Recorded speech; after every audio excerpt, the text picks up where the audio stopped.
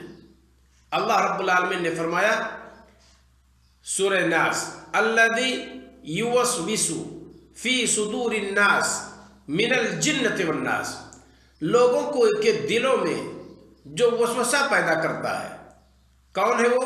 من الجنۃ، جنوں میں سے، والناس، اور لوگوں میں سے۔ گویا کہ دل کے اندر وسوسہ پیدا کرنے والے، لوگوں کو گمراہی کی طرف لے جانے والے، لوگوں کی دلوں پر حکمرانی کرنے والے شیاطین دو قسم کے ہوتے ہیں، ایک تو انسی ہوتے ہیں اور ایک جنی ہوتے ہیں۔ جنی یہ تو قید کر دیے جاتے ہیں، پر انسی کھلے ہوتے ہیں۔ تو جو ہم برائیاں دیکھتے ہیں وہ انسی شیاطین کی طرف سے ہم دیکھتے ہیں۔ یہاں ایک بات اور ہم کہیں گے، وہ یہ ہے کہ انسان جب 11 مہینے برائیاں کرتا ہے، رسول اکرم صلی اللہ علیہ وسلم کے کہنے کے مطابق کہ برائی جب کرتا ہے انسان تو ایک نقطہ اس کے دل پر پڑتا ہے، اور جب برائی پر وہ گامزن رہتا ہے، اس پر مصر رہتا ہے، تو دل کالا ہوتا رہتا ہے، یہاں تک کہ پورا دل سیاہ ہو جاتا ہے۔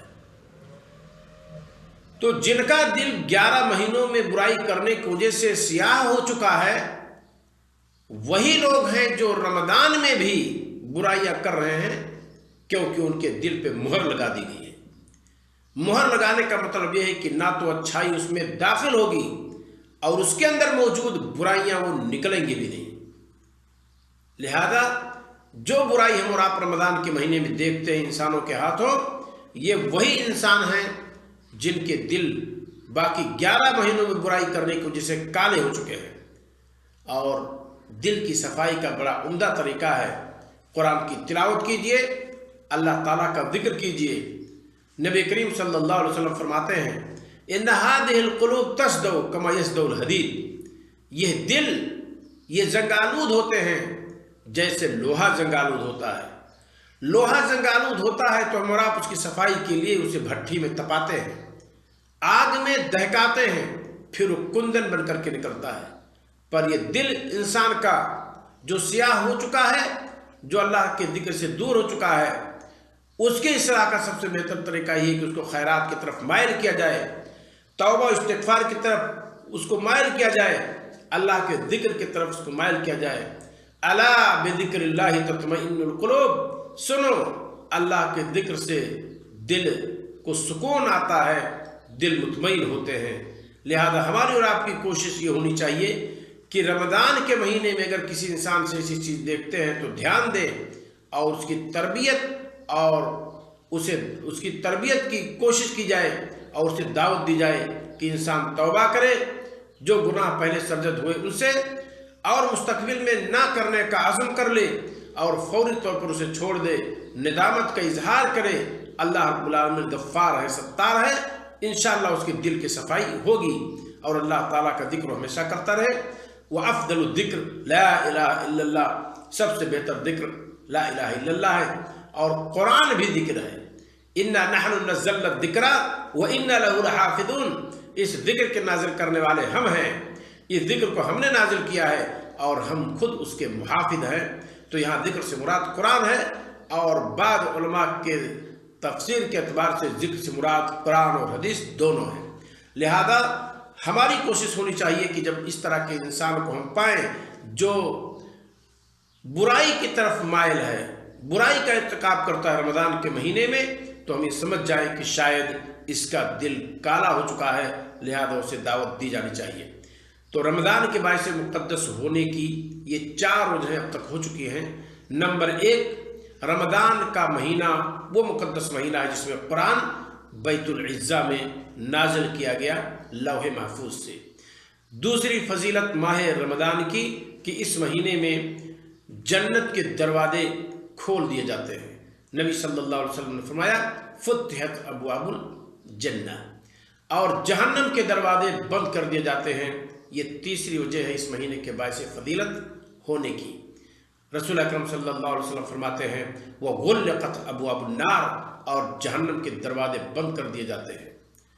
اور چوتھی فضیلت اس مہینے کی یہ ہے کہ جب یہ مہینہ آتا ہے تو صفدت الشیاطین، شیاطین پابند سلاسل کر دیے جاتے ہیں، جکڑ دیے جاتے ہیں۔ یہ اس مہینے کی فضیلت کی چوتھی وجہ ہے۔ اللہ رب العالمین ہمیں اور آپ کو اس مہینے میں زیادہ سے زیادہ نیکی کرنے اور اسے اپنے دامن میں سمیٹنے کی توفیق عطا فرمائے۔ السلام علیکم ورحمۃ اللہ وبرکاتہ۔